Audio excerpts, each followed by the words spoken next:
మీ అందరి అభిమాన నాయకుడు గత 2 సంవత్సరాలుగా తన పనితీరుతో మీ మనసు గెలుచుకోవడమే కాదు రూపాయి పార్టీ నుంచి సాయం చేయకపోయినా మొన్న ఎలక్షన్లో తన పనితీరుతో తన కార్యదక్షతతో 142 మంది సర్పంచ్లను గెలిపించుకున్న అనిల్ జాదవ్ గారికి గట్టిగా చప్పట్లతో అభినందనలు చెప్పాలని కోరుతాను. ఇలా అనిల్ మాట్లాడినాక ఉపన్యాసం విన్నాక నా కడుపు నిండిపోయింది. ఎందుకంటే ఒక ఇయ్యాలటి ముచ్చట చెప్పలే. 2001లో నేను నిర్మల్లో చదువుతున్న కాడికి వెళ్ళి మొదలుపెట్టిండు.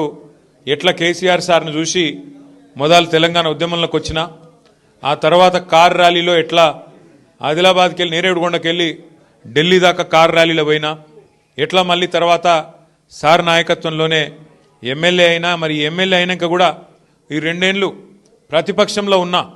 మీకు తెలియని ముచ్చట ఒకటి చెప్తా. నేను ప్రతిపక్షంలో ఉన్నా కాంగ్రెస్ నాయకులు పెద్ద పెద్దోళ్ళు ఫోన్లు చేసిండ్రు అనిల్ జాదవ్కు. కోవలక్ష్మి గారికి కూడా ఫోన్ చేసిండ్రు. ఆ 10 మంది పోయినారు కదా ఎమ్మెల్యేలు. మనోళ్ళం కూడా అట్లనే కొనుక్కుందాం అనుకున్నారు. కుల్లా చెప్తున్నాను, నీకు ఇలా సిగ్గుపడేది ఏం లేదు. కానీ మీ నాయకుడు క్యారెక్టర్ ఉన్న నాయకుడు కాబట్టే పైసలు లేకపోవచ్చు గరీబ్ గాడు కావచ్చు, కానీ క్యారెక్టర్ ఉన్నాడు కాబట్టే ఇలా ఇక్కడ నిలబడి దటాయించి మాట్లాడుతున్నాడు. అట్లాంటి నాయకులే. ఎందుకంటే బావిలో నీళ్లు ఉన్నప్పుడు మస్తు కప్పలు వస్తాయి, చెర్ల నీళ్లు ఉన్నప్పుడు. కానీ బావి ఎండినప్పుడు కష్టమైనప్పుడు అప్పుడే మనిషి క్యారెక్టర్ తెలుస్తుంది.